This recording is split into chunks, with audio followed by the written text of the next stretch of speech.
Nous allons enchaîner avec une seconde conférence. Notre prochain invité, vous le connaissez tous, il a été professeur, chef d'établissement, directeur diocésain, et il est aujourd'hui secrétaire général de l'enseignement catholique. Mesdames et messieurs, je vous propose d'accueillir Philippe Delorme.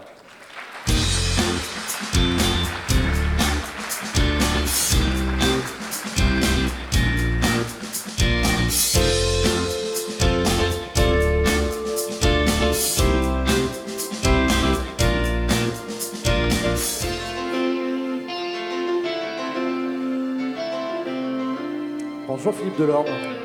Ça va bien, Denis? Ça va très bien, merci. Merci d'avoir accepté notre invitation, d'avoir accepté de vous pencher sur la thématique du congrès. Alors, quel lien y a-t-il entre l'acte éducatif et le plaisir? Est-ce qu'on peut piloter un établissement, voire un réseau comme l'enseignement catholique par le plaisir? Y a-t-il de la place pour le plaisir dans la démarche prospective que vous avez lancée? Autant de pistes pour votre intervention. Une intervention, bien évidemment, qui se poursuivra par des questions-réponses avec la contribution du public. Philippe Delorme, vous avez la parole. Merci, Denis. Vous allez bien? Voilà, vous avez la raison, Denis, vous dormez vraiment. Merci de cette invitation. C'est réellement avec un grand plaisir que je viens à votre rencontre à l'occasion de ce congrès. Oui, vous rencontrer est vraiment source de plaisir. C'est l'occasion pour moi aussi de vous dire un peu en direct, vous redire toute ma reconnaissance, toute ma gratitude pour le travail que vous faites au quotidien au service de l'éducation des enfants et des jeunes. Quel beau métier, un métier qui s'exerce aujourd'hui depuis quelque temps maintenant dans un contexte un peu difficile. Après le Covid, nous traversons, là, on peut le dire, une période un peu compliquée, tant pour des raisons démographiques que pour des raisons économiques, politiques ou sociales. L'évolution démographique de la France est inquiétante. Il y avait hier ou avant-hier beaucoup d'articles pour montrer qu'il n'y avait jamais eu aussi peu de naissances en France depuis la fin de la Seconde Guerre mondiale, quoi. C'est quand même extrêmement préoccupant. Et, petite parenthèse, la question des retraites qui se pose aujourd'hui risque de se poser encore demain si la démographie continue dans ce sens et si nous rejoignons, par exemple, les pays européens qui ont une démographie encore plus faible que la nôtre. Mais concrètement, aujourd'hui, la situation démographique conduit à une diminution du nombre de jeunes scolarisés en France. À s'ajoute cela les questions économiques et particulièrement la crise que nous traversons et qui risque de s'inscrire un peu dans la durée avec toutes les difficultés en termes de pouvoir d'achat pour nos familles et de coûts supplémentaires pour nos établissements. Alors cette situation à la fois démographique et économique, avec cette perte de pouvoir d'achat pour nos familles, eh bien, a conduit cette année à une perte d'élèves pour l'enseignement catholique d'un peu moins de 18 000 élèves ou d'un peu plus de 17 000 élèves, ça dépend comment nous comptons. Vous le savez bien, avec la moitié de cette perte qui se situe dans le premier degré, une quasi-stabilité, une stabilité en collège et une perte un peu préoccupante, même très préoccupante, dans le supérieur. Je ne vais évidemment pas développer cette question aujourd'hui, ce n'est pas l'objet de cette intervention, de cette courte intervention. Mais ce que j'ai pu observer aussi, ce que nous avons pu observer aussi, c'est que cette perte de 18 000 élèves s'accompagne d'une augmentation de 3 points de l'indice de positionnement social moyen de l'enseignement catholique. Ce qui montre bien, ce qui révèle en partie, ce qui explique en partie que les familles qui partent les premières sont celles qui sont les moins favorisées. J'en suis navré, et vous avec moi certainement. J'en suis navré car je crois vraiment que nous devons veiller à développer une plus grande mixité sociale dans nos établissements. Mais on voit bien que face aux difficultés économiques, face à la nécessité pour nous, établissements, d'équilibrer nos comptes, on a là un effet ciseau qui nuit à notre mixité sociale. Donc oui, l'enseignement catholique souhaite s'engager à développer davantage de mixité sociale, mais l'enseignement catholique ne pourra pas le faire, ne pourra pas y arriver, s'il n'y a pas des mesures d'accompagnement, notamment des mesures en faveur d'une aide sociale à la même hauteur que le public, notamment pour la restauration scolaire. Vous savez que ce sujet de la mixité sociale est un sujet de préoccupation de notre ministre, une récente interview publiée dans l'Obs a provoqué quelques réactions, avec peut-être une petite inquiétude de penser que je pouvais imaginer qu'à travers cette question, une nouvelle guerre scolaire pourrait être déclarée, ce qui n'est pas du tout le cas. Donc moi, je dis oui, je veux bien travailler avec le ministre, bien entendu, sur cette question de développer la mixité sociale, mais pas n'importe comment et pas n'importe quel prix. Que de toute façon, même si on prenait plein d'engagements dans ce domaine-là, le frein financier demeure. Et donc, il faut aller plus loin dans l'accompagnement social de nos élèves par les collectivités locales et par l'État. Voilà, c'est un sujet qui va revenir régulièrement et qui va me conduire, sans aucun doute, à un engagement que je signerai avec le ministre dans les prochaines semaines. J'aurai l'occasion d'en reparler dans le cadre de la commission permanente, et donc votre président, y siégeant, vous en parlera certainement aussi. Mais cette baisse démographique conduit aussi, on le sait, à un retrait de postes important pour cette rentrée 2023.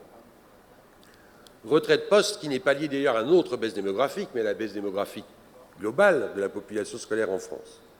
Et que même si nous avions moins perdu d'élèves que dans l'an public, proportionnellement, ce qui n'est pas le cas pour nous cette année, et ce qui m'interroge énormément, eh bien nous aurions quand même eu à rendre ces 500 et quelques postes.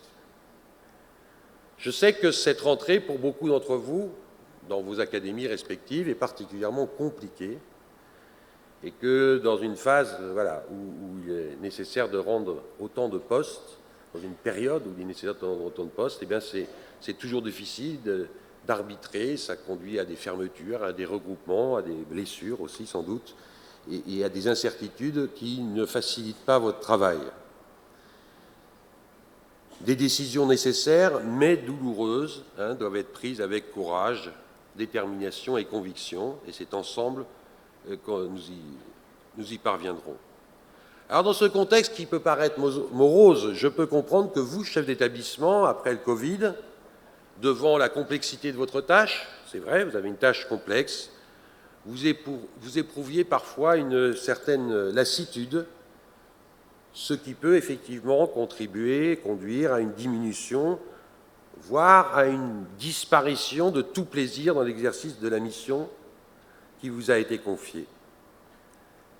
Nous devons, le nous est celui des pairs entre vous, mais aussi des tutelles, mais aussi du secrétariat général, nous devons être attentifs, peut-être pas au bien-être, mais enfin mais si, on peut le dire aussi, au bien-être des chefs d'établissement dans l'exercice de leurs fonctions. En tous les cas, permettre aux chefs d'établissement de vivre cette mission avec un certain plaisir.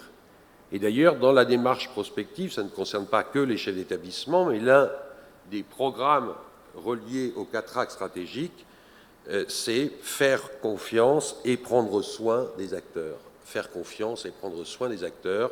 L'enjeu est important, et pas seulement pour être certain qu'on soit efficace, etc., mais parce qu'il nous appartient, nous, institutions, de veiller à ce que tous les acteurs soient bien dans leur mission, qu'elle soit une mission de salariés ou de bénévoles, une mission de chef d'établissement ou d'enseignant, mais c'est un devoir, la bienveillance, et prendre soin des personnes, c'est un devoir, surtout dans une école catholique.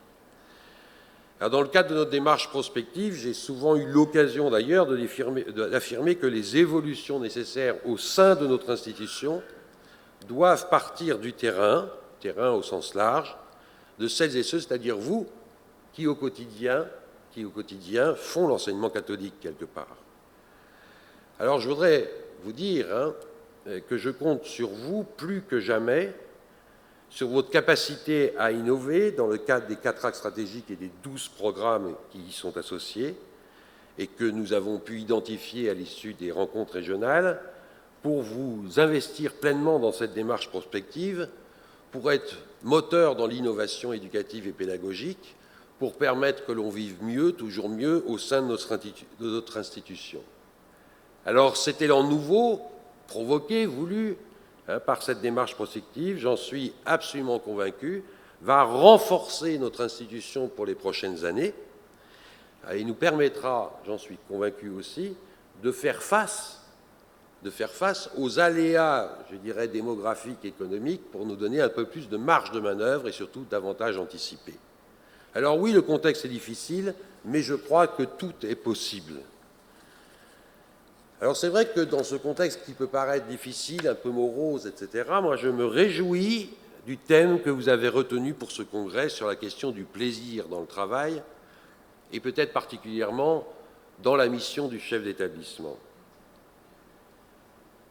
J'en suis heureux car je crois important dans une ambiance plutôt un peu difficile que l'on remette en valeur justement c'est l'idée que le travail puisse être source de bonheur, que le travail puisse apporter du plaisir. Et je crois qu'un chef d'établissement qui exerce sa mission avec plaisir, eh bien, va transmettre quelque chose à son équipe. Celui qui arrive toujours las avec une tête d'enterrement, eh bien celui-là, je ne suis pas sûr qu'il soit capable et qu'il soit dans la possibilité, en tous les cas, de faire avancer son équipe. Alors c'est vrai que dans notre culture judéo-chrétienne, le plaisir n'a pas toujours eu bonne presse. Et le plaisir dans le travail, on peut en parler encore moins. Et c'est peut-être lié à la faute originelle, alors ça a laissé des traces dans notre culture judéo-chrétienne. Mais aussi dans la pensée marxiste, on a cette critique du travail où le travail lui-même est nuisible et funeste, non seulement dans les conditions présentes, comme nous disait Karl Marx, mais en général dans la mesure où son but est le simple accroissement de la richesse. Donc, est-ce que dans le travail peut procurer du plaisir? Est-ce que le travail doit procurer du plaisir? Est-ce que c'est bien d'avoir du plaisir au travail? Alors, c'était un peu surprenant que dans notre culture, on rejette un peu cette idée de plaisir, parce que si on relit un peu l'Ancien Testament, dans le livre de l'Ecclésiastique, qui est aussi appelé le livre de Siracide, il est écrit « Mon fils », c'est aussi pour les filles, mais à l'époque on ne parlait pas trop de filles, Mon fils, dans la mesure où tu le peux, traite-toi bien, ne te prive pas du bonheur d'un jour. Ne te prive pas du bonheur d'un jour. » Oui, nous avons le droit d'éprouver du bonheur, on a même le devoir d'essayer d'éprouver du bonheur dans notre mission éducative, dans notre métier. Et le pape François va plus loin, il dit que le plaisir n'est ni catholique, ni chrétien, ni autre chose, il est simplement divin. Voilà, il est simplement divin. Alors je crois effectivement que dans notre mission d'éducateur, il est important de montrer que le travail peut être source de plaisir. Et c'est important de le montrer aussi pour nos élèves. Mais de montrer aussi que le travail ne peut pas être que source de plaisir. Et qu'au-delà du plaisir, je crois qu'il est nécessaire de rechercher la joie à laquelle nous sommes tous appelés. Alors oui, le plaisir peut être un moteur pour l'école. Je crois qu'on a l'immense chance, nous, d'exercer un métier quand même qui a du sens et qui, je l'espère pour vous, n'est pas perçu comme alimentaire. Si c'était le cas, là, il faut s'interroger parce que on peut comprendre que celui qui est dans la chaîne de montage et qui répète 10 000 fois le même geste à visser, je ne sais quoi, il perçoive son métier comme alimentaire. Mais nous avons la chance quand même d'exercer un métier qui est tellement chouette, qui a tellement de sens. Et puis, il faut rappeler que nous ne sommes pas masochistes. Nous avons, je crois, besoin d'éprouver du plaisir, du bonheur, on l'appellera comme on veut, dans notre travail. C'est Aristote qui disait que le plaisir dans le métier, mais la perfection dans le travail. Voilà. Je crois qu'effectivement, ça a été dit un peu tout à l'heure par Benoît Serre, c'est une condition pour être heureux dans le travail aussi. Et c'est certainement un élément nécessaire à la motivation, et je l'ai dit tout à l'heure, motivation du CE, du chef d'établissement, pour entraîner aussi ses équipes et avec un certain enthousiasme. C'est aussi certainement un moteur pour les enseignants. On sait qu'un enseignant qui éprouve du plaisir dans son acte pédagogique, éducatif, va transmettre ça. Ça se ressent quand on est élève. Souvenez-vous, quand vous étiez élève, moi je me souviens très bien des professeurs qui visiblement n'étaient pas passionnés par ce qu'ils nous racontaient, et ceux, on sentait qu'il y avait de la passion, du plaisir. On sentait que et ça, c'est formidable. Ça permet aux élèves d'avancer, ça donne envie d'avancer. Mais je crois aussi qu'il faut faire comprendre à nos élèves que le plaisir ne doit pas être recherché pour lui-même, mais c'est une conséquence heureuse du travail. Et il faut, dans notre mission éducative, permettre aux élèves d'expérimenter le plaisir d'apprendre. C'est un moteur pour eux. Mais comprendre aussi que le plaisir ne vient souvent qu'après une période de souffrance. Je ne sais pas si vous avez des enfants qui ont appris le violon. Mais avant que le violon devienne un plaisir pour le jeune et encore plus pour ses parents, il se passe un sacré temps. Hein. C'est quand même très très long avant que ça soit audible. Bon. Et je pense que Maud Fontenoy, hier, a dû aussi dire que quand elle était au milieu de l'Atlantique, il n'y avait pas que du plaisir. Hein. Et que, voilà, on le sait tous, hein, que c'est par l'effort aussi. Ça, c'est important de le dire. Parce que si on recherche simplement le plaisir pour le plaisir, quand il disparaît, il n'y a plus rien. Hein. Il n'y a plus rien, et c'est là qu'on décroche. Donc c'est bien aussi le goût de l'effort qui permet le plaisir. Et puis, il faut le reconnaître, dans nos métiers, il y a des trucs qui nous ennuient. Il y a des tâches qui sont obligatoires, mais qui n'apportent et qui apporteront, je pense, jamais vraiment beaucoup de plaisir. Chacun peut l'identifier. Moi, j'en ai en tête quelques-unes. Et je ne vous dirai pas lesquelles. Il y a une notion qu'on appelait, aujourd'hui c'était un mot qu'on emploie sans doute un peu moins, celle de devoir d'État. On faisait son devoir d'État. C'est un mot qu'on n'utilise plus, ça, mais ça existe quand même. Et je crois que c'est important aussi de faire prendre conscience à nos jeunes que même, t'aimes pas les maths, mon gars, mais c'est pas grave, tu vas en bouffer. Parce que c'est ton devoir et tu es là pour apprendre. Il y a un moment donné où on ne peut pas être dans une... Voilà, il faut faire comprendre aux jeunes qu'on ne vit pas simplement parce que, à travers ce qui nous plaît, ce qui nous apporte du plaisir, etc. Sinon on ne les aide pas à construire leur vie. Eh bien, c'est pareil dans nos métiers. On sait très bien. Il y a des moments où on a forcément des périodes un peu plus difficiles. Parce que si on ne comprend pas ça, si on ne vit pas cette question du plaisir de cette façon-là, alors quand il n'y a plus de plaisir, il n'y a plus rien. Quoi. On arrête tout. Quoi. Ah, j'en ai marre, j'ai plus de plaisir, prof, j'arrête. L'idée de persévérance aussi. C'est vouloir aussi. Il y a une idée de volonté derrière. Alors, je vous le disais, je crois que voilà, pour dépasser cette question du plaisir qui disparaît quand la tâche est ingrate ou difficile ou quand on rencontre des difficultés, il faut aller vers la joie. Même le pape François, pour reprendre encore le pape François dans l'Evangelii Gaudium, nous met en garde contre cette recherche du plaisir qui peut couper de la joie. Il dit la chose suivante.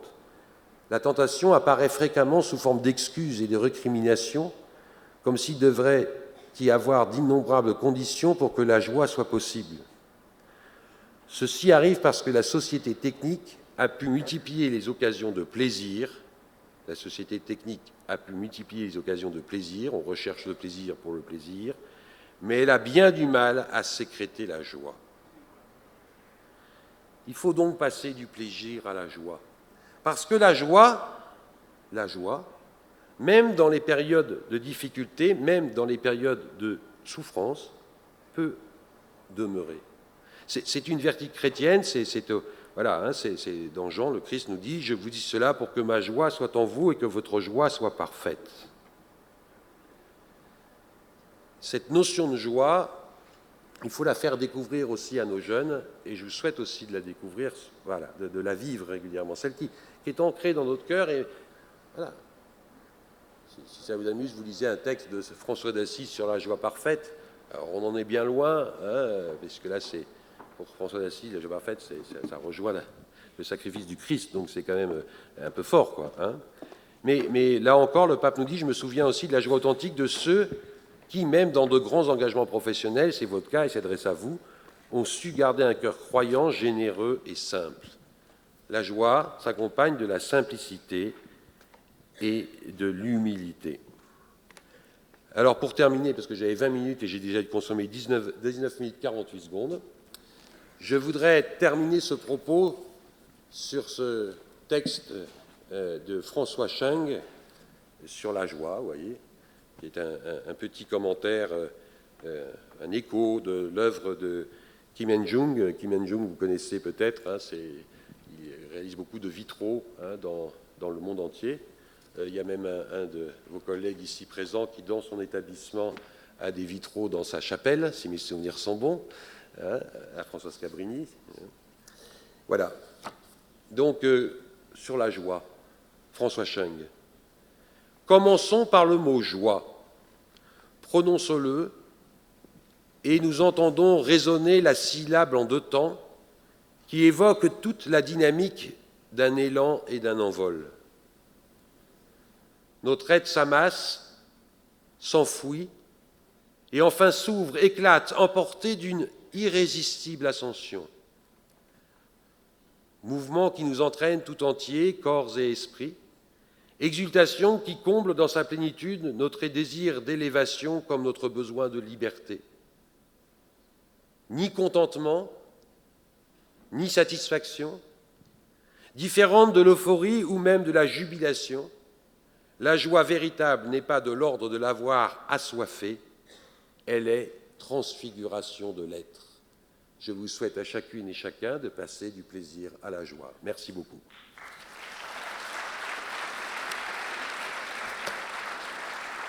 Merci beaucoup Philippe Delorme. On va prendre 10 minutes pour échanger avec la salle. Qui aurait envie d'interroger Philippe Delorme ici ? Alors, merci. J'ai 35 ans d'enseignement, 16 ans de chef d'établissement, dans une petite école. Merci. Voilà. Merci, madame. Donc, 35 ans d'enseignement. Donc, je suis toujours en classe.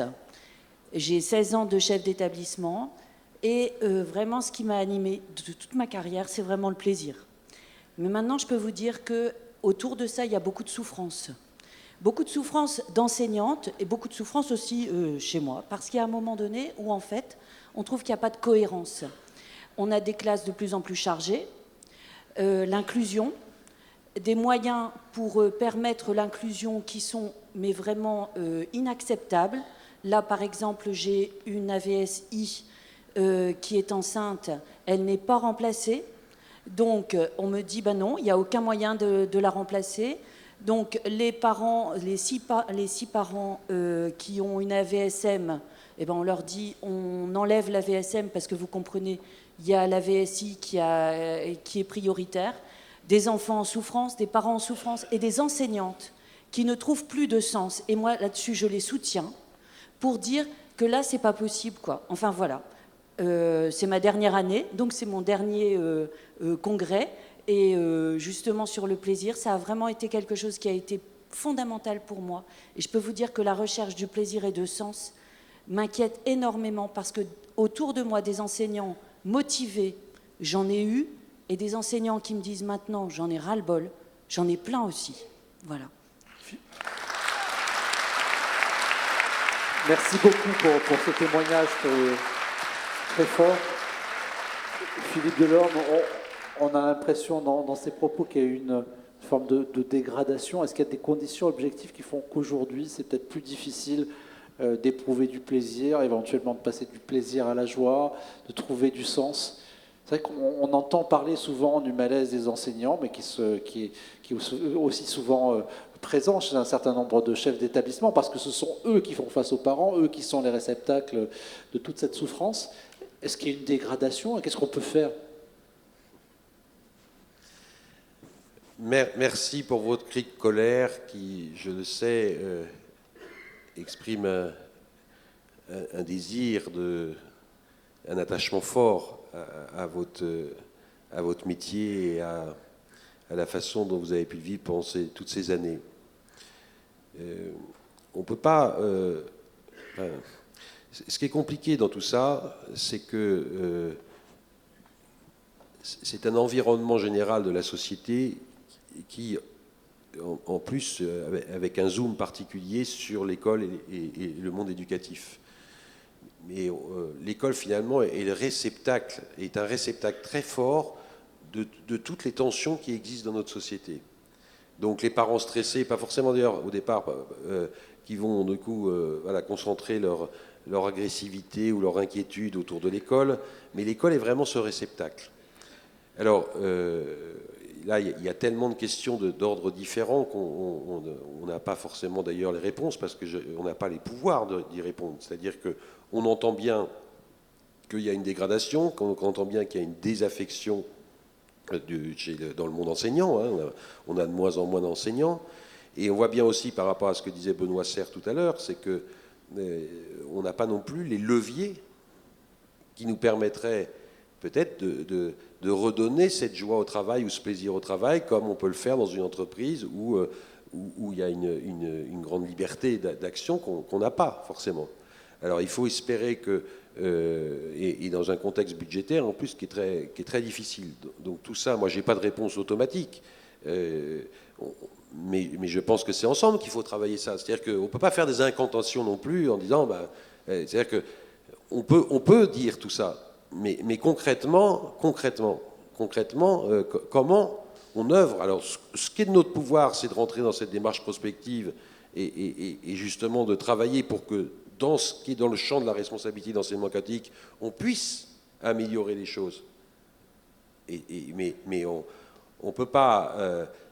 vous savez comment c'est, hein, c'est-à-dire que comme disait tout à l'heure Benoît Serre en conclusion, je crois, il disait, quand ça va mal, on cherche toujours un responsable. Voilà. Mais au lieu de chercher un responsable, il faut chercher une solution. Voilà. Alors, dans cette intervention, il y avait un point qui concernait l'inclusion. Évidemment, on peut tous se réjouir, on ne peut que se réjouir que les enfants en situation de handicap trouvent une place en milieu ordinaire. C'est évidemment un apport. Et en même temps, les moyens n'ont pas suivi. Et c'est extrêmement difficile à gérer quand on a une classe déjà très hétérogène et que plusieurs enfants parfois se trouvent dans cette situation-là, que l'AESH part en congé maternité, ou bien qu'on décide sur le temps de la pause de midi, eh bien que l'État ne financerait plus, on décide, enfin c'est une décision de justice. Où est-ce qu'on en est, en quelques mots, sur ce dossier-là? Est-ce que c'est réglé ou pas? Est-ce que sur le temps périscolaire, on peut encore bénéficier d'un financement pour les AESH? Alors, sur le temps, l'affaire n'est pas réglée juridiquement, parce que là, aujourd'hui, c'est la loi qui nous empêche qui empêche l'État de prendre en charge. Est-ce que les collectivités acceptent de le faire comme elles sont tenues de le faire pour le public? De très rares collectivités le font, mais elles sont peu nombreuses. Où nous en sommes sur le dossier AESH, et croyez bien que je ne l'ai pas lâché du tout, il y a une audition parlementaire sénatoriale qui devrait débuter d'ici la fin du mois de janvier. Ensuite, au mois de mars, il est prévu une réflexion autour justement de toute l'inclusion scolaire et de toutes ces questions-là, parce qu'on voit bien qu'on atteint aussi une limite. Donc, mais il y a un vrai sujet, c'est-à-dire qu'on est toujours pareil. On a des bonnes intentions, on affiche une volonté d'eux, mais derrière, les moyens ne suivent pas et on ne donne pas les moyens sur le terrain, pour le coup, d'accompagner par exemple ces jeunes. Le fait qu'on ne puisse pas remplacer une AVSI parce qu'elle est en congé de maternité est parfaitement scandaleux. Merci beaucoup. Est-ce qu'on prendrait une dernière petite question? Voilà, Denise Payen, chef d'établissement du premier degré. Ça fait 24 ans que je dirige. J'ai travaillé 4 ans en ITEP, 14 ans en école rurale isolée en Gironde. Et depuis 10 ans, dans l'ensemble scolaire STAM à Saint-André-de-Cubzac. Voilà, je vais bientôt partir à la retraite. Dans 6 mois, c'est terminé. On a bien retraité, là. Vous n'êtes pas rattrapé par la réforme. Voilà. Donc je voudrais dire que, oui, les difficultés, je les ai rencontrées. Les solutions, j'en ai trouvé. Comment, avec qui, pourquoi, comment, mais en tous les cas, j'ai trouvé beaucoup de ressources dans mon équipe, dans les équipes avec qui j'ai travaillé.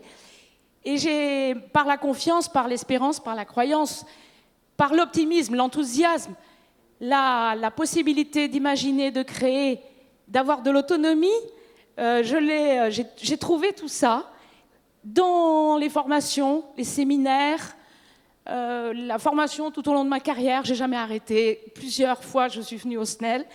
C'est mon dernier congrès, et c'est avec un peu d'émotion, évidemment, que je me dis, bah oui, c'est la dernière fois. J'ai bu beaucoup de champagne hier soir avec mes collègues. Il était très bon. Je me suis régalée, j'ai pris beaucoup de plaisir.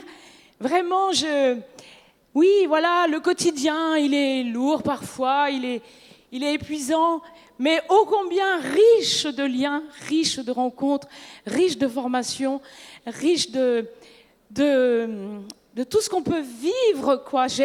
Voilà, je vais avoir 65 ans au mois de juin. J'ai fait déjà un peu de rap, je suis un symbole du macronisme. Voilà, mais en tous les cas, moi je voudrais vous dire à chacun que, voilà, croyez en ce que vous faites, quoi, et puis ne vous désespérez jamais. Pensez que vous allez toujours sur votre chemin rencontrer quelqu'un qui aura l'idée, qui vous dira, ben oui, mais si on faisait comme ça, peut-être que ça irait bien, que ça ira mieux. Mais jamais ne désespérer, croyez en votre mission, c'est une super expérience de la vie. Alors, bon, peut-être que le fait aussi d'avoir commencé à travailler... Je vous propose, pardonnez-moi... Je vais m'arrêter. On a un petit peu pris par le temps, on sent beaucoup d'émotion et d'enthousiasme. Je voudrais juste... je voudrais juste qu'on laisse le temps à Philippe Delorme de réagir. Philippe Delorme, est-ce que vous éprouvez du plaisir ou même plutôt de la joie quand vous entendez des témoignages forts comme celui-ci, chargés d'émotion? Ben oui, bien sûr. Et puis je vous remercie pour cet enthousiasme, pour cet engagement. Voilà, c'est aussi ce qui fait notre force. Alors j'entends aussi les souffrances, croyez-le bien, j'y suis attentif, je suis préoccupé comme vous, comme vous des difficultés actuelles. Mais voilà, soyons joyeux, voilà, soyons un signe de joie, le monde en a besoin. Et vraiment, si vous, dans vos responsabilités, vous n'êtes pas porteur de joie, à ce moment-là, votre équipe ne sera pas non plus dans la joie, vos élèves ne seront pas dans la joie.